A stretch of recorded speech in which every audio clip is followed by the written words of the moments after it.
The bone-dry conditions and high winds making grass fires more common this time of year. And tonight there are questions about whether trains passing through Calgary are a factor too. Stephanie Thomas reports. This video taken from Calgary Park looks west toward Edworthy Park and shows flames and smoke spreading across the ground.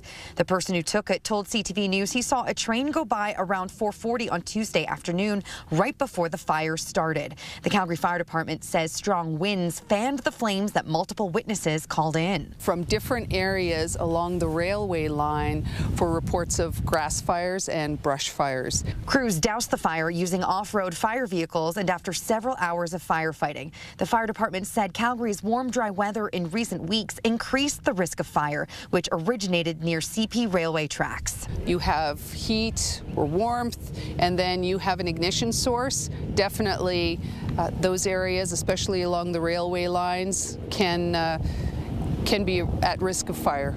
Train wheels can cause sparks while turning over rail lines, and this can cause wildfires. In a statement to CTV News, CP says it was alerted to a fire along its right-of-way and thanked the quick work of firefighters. But neither CP Rail nor Calgary Fire officials have confirmed the passing train caused this grass fire. One environmental science professor says the wildfire season in Western Canada is starting earlier and lasting longer. If we were to look at the patterns over time, we might not see this particular event pinpointed to climate change, but we might see the scope and length of the season being relevant. Passers-by say they find news of an April grass fire unusual. We have really not had as much snow and precipitation, tough word. Yeah. Making sure that they have the ground cover really cut back on the sides of the train, right?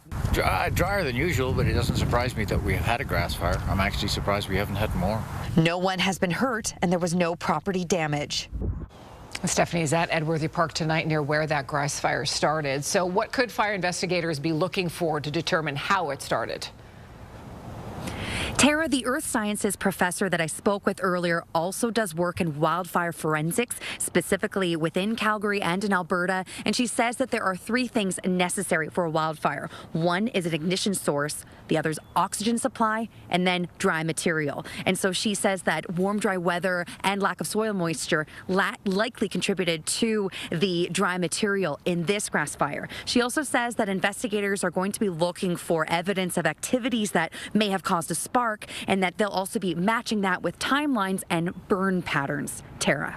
Thank you.